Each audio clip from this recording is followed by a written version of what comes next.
Hello and welcome back to MBBS mentor. Hope you all are well. आज का हमारा topic है nutritional biochemistry का एक इम्पॉर्टेंट कंसेप्ट जो है PEM, protein energy malnutrition. तो एज द नेम सजेस्ट कि it is related to the nutrition, हमारे खाने से मुताल्लिक़ है, तो हम इसे पढ़ेंगे। So protein energy malnutrition refers to a range of disorders of starvation and malnutrition that involve deficiencies of other nutrients such as vitamins, minerals in addition to protein and energy providing carbohydrates and fats। तो ये पूरा क्या है कि ये जो है ये एक डेफिशिएंसी डिजीज़ है, प्रोटीन और ग्रुप ऑफ डिजीज़ है कि जिसमें खाने की डेफिशिएंसी की वजह से, खाने की डेफिशिएंसी, कम खाना मिलना, भूखा रहना, या फिर खाने के अंदर न्यूट्रिएंट्स और विटामिन्स का नहीं होना, यानी बुरी क्वालिटी का खाना खाने की वजह से जो हमारे अंदर डिजीज़ होते हैं उनको हम कलेक्टिवली कहते हैं प्रोटीन एनर्जी मैल न्यूट्रिशन। तो हमारे खाने में किन किन चीज़ों की कमी की वजह से होता है? मेनली विटामिन्स, मिनरल्स, कार्बोहाइड्रेट्स और फैट्स। तो इन सब की वजह से कई सारे डिजीज़ होते हैं कि जिन्हें हम क्लब करके कहते हैं protein and energy malnutrition. ये एग्ज़ाम के पॉइंट ऑफ व्यू से बहुत इंपॉर्टेंट है, और चूँकि ये इंडिया में इंडिया, पाकिस्तान और बांग्लादेश में, इंडियन सब कॉन्टिनेंट में बहुत ज़्यादा पॉवर्टी है, गरीबी है कि इस वजह से PEM के हमारे यहाँ कई केसेस हैं, बहुत ज़्यादा। अब हम इसके कॉजेज़ पढ़ते हैं। इनएडिक्वेट diet both in quantity and quality, यानी इनएडिक्वेट, इम्प्रॉपर डाइट की जो क्वांटिटी, जो वज़न है, जितनी मिलनी चाहिए उतनी भी नहीं मिले, और क्वालिटी भी बुरी है। Infections and diseases such as diarrhoea, measles, intestinal worms, diarrhoea, measles, intestinal worms, जो इन सारे डिजीज़ की वजह से भी ये होता है। लार्ज फैमिली साइज़ एक इम्पॉर्टेंट फैक्टर है। गाँवों में या देहात इलाकों में लोग को अभी फैमिली प्लानिंग के बारे में नहीं, और सबके ज़्यादा बच्चे होते हैं, 8-8, 10-10 बच्चे होते हैं। कमाने वाला घर में सिर्फ एक आदमी है। इसकी वजह से गरीबी तो आएगी। अब गरीबी तो आएगी, कमाने वाला सिर्फ एक डेली वेज वर्कर है, तो इस वजह से उन्हें प्रॉपर खाना नहीं मिल पाता, जो जितना मिलना चाहिए, जितना प्रोटीन मिलना चाहिए, जितने कार्बोहाइड्रेट्स मिलना चाहिए, उतना नहीं मिल रहा है गरीबी की वजह से। तो ये एक फैक्टर है। पुअर एनवायरमेंटल कंडीशन, गंदी स्टिंकी गलियों में और गंदी बस्तियों में रहते हैं जहाँ हाइजीन का कोई इंतज़ाम नहीं होता, वॉशरूम्स नहीं होते, गंदगी होती है, जिसकी वजह से फ्लाइज, मॉस्किटोज़ और ये बहुत सारे डिजीज़ कॉज करते हैं। एक कॉज ये भी है। एंड फेलियर ऑफ लैक्टेशन, यानी बच्चों को माँ का दूध नहीं मिल पाना। अब ऐसा क्यों है? जैसा कि मैंने पहले बताया, लार्ज फैमिली साइज़ और पॉवर्टी है। अगर बहुत सारे बच्चे हैं, कमाने वाला सिर्फ एक आदमी है, तो सबको डाइट प्रॉपर नहीं मिल पाएगी, थोड़ा थोड़ा खाना मिलेगा, बहुत वक्त खाना नहीं भी होगा। कि इस वजह से अगर मदर को अच्छी डाइट नहीं मिलेगी तो वो कैसे लैक्टेट कर पाएगी, तो कैसे वो बच्चों को फीड करवा पाएगी। So these are all the causes. Children and elderly are particularly susceptible.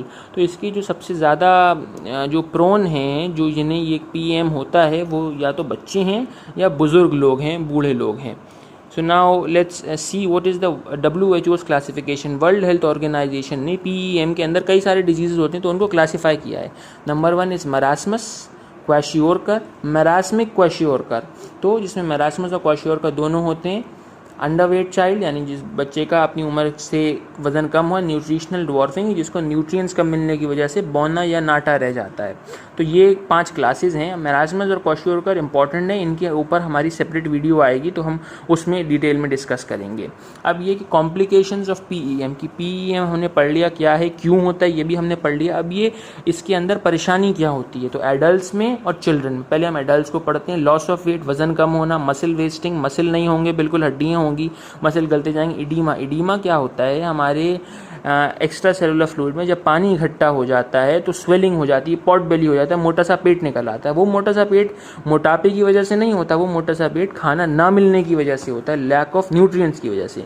And all the organs are atrophied, brain के अलावा सारे ऑर्गन्स पर फर्क पड़ता है, सभी डिफॉर्म हो जाते हैं, अपना फंक्शन सही से नहीं कर पाते हैं। चिल्ड्रन में क्या होता है? क्वैशियोरकर, मरास्मस एंड अंडरवेट चाइल्ड। क्वैशियोरकर और मरास्मस 2 डिजीज़ होते हैं, और वज़न अपनी उम्र से कम होता है। अब हम पढ़ते हैं कि हम ये इससे कैसे बचा जा सकता है। तो प्रोटीन एनर्जी मैल न्यूट्रिशन से बचने के क्या 2 तरीक़े हैं। यूनिसेफ ने, WHO की ऑर्गेनाइजेशन है यूनिसेफ, तो इसने स्ट्रैटेजीज़ बताई हैं 7 की, अगर हम ये 7 अप्लाई करेंगे तो हम प्रोटीन एनर्जी मैल न्यूट्रिशन से बच सकते हैं। Number 1 is growth monitoring. बच्चों की हम ग्रोथ मॉनिटर करें। एक हमारे पास एवरेज डेटा हो कि 7 साल के बच्चे का average weight for example 30 kilo होना चाहिए। अगर इस बच्चे का अगर कम है तो क्यों कम है, और फिर हम आगे मेडिकल हेल्प ले सकते हैं। Number 2 is oral rehydration.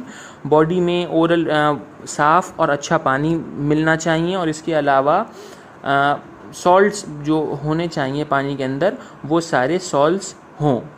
Number 3 is breast feeding. Breast feeding is very important. Mother's milk बहुत ज़रूरी है हर सब बच्चों के लिए, बिकॉज इसमें बहुत सारे एंटीबॉडीज़ होती हैं जो बच्चे के लिए पूरी लाइफ के लिए बहुत ज़रूरी होती है। तो breast feeding is very important. Immunisation, immune करना उन्हें, इम्यूनाइजेशन या वैक्सीनेशन, DPT या टेटनस, इस तरीके के जो कॉमन डिजीज़ हैं उनके खिलाफ वैक्सीन्स लगाना is important. Female education is very important, क्योंकि अगर माँ पढ़ी लिखी होगी तो ही तो वो अपनी फैमिली, तो अगर माँ पढ़ी लिखी होगी, pardon me for the spelling, it's FEMALE, I forgot to write E, sorry for that।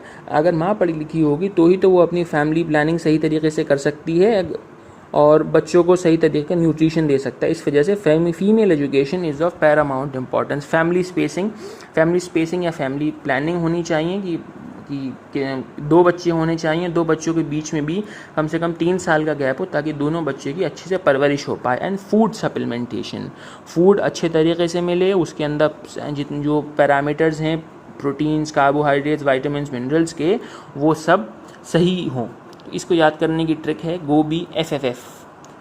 G for growth monitoring, O for oral hydration, and B for breastfeeding, and I for immunization, and then 3F female education, family spacing and food supplementation। So अब हमारे पास बचता है marasmus और क्वाशिओर्कर और दोनों का difference. तो हमारी नेक्स्ट वीडियो आएगी, उसमें हम उन दोनों को बारे में डिस्कस करेंगे। तो प्रोटीन एनर्जी मैल न्यूट्रिशन को आपको बहुत ध्यान से पढ़ना है, क्योंकि ये हमारी सोसाइटी में, इंडियन सब कॉन्टिनेंट में बहुत प्रेवेलेंट इशू है, और इसकी मेन वजह गरीबी ही है। गरीब लोग होते हैं हमारी इंडिया में भी बहुत vast majority below poverty line रहती है। तो वो जो प्रॉपर खाना है, प्रॉपर एटमॉस्फेयर है, वो अपने बच्चों को अफोर्ड नहीं कर सकते, मगर उन्हें अवेयरनेस भी नहीं। इस वजह से बच्चे तो 8-8 और 10-10 बच्चे होते हैं, और उनके पास इतने फाइनेंशियल रिसोर्सेज नहीं है कि वो अपने बच्चों की सही तरीके से परवरिश कर सकें। तो इस वजह से ये सारे डिजीज़ होते हैं, ये डिजीज़ डेफिशिएंसी डिजीज़ होते हैं। So that's all for today. Hope you enjoyed the video. Stay tuned to MBBS Mentor. Goodbye.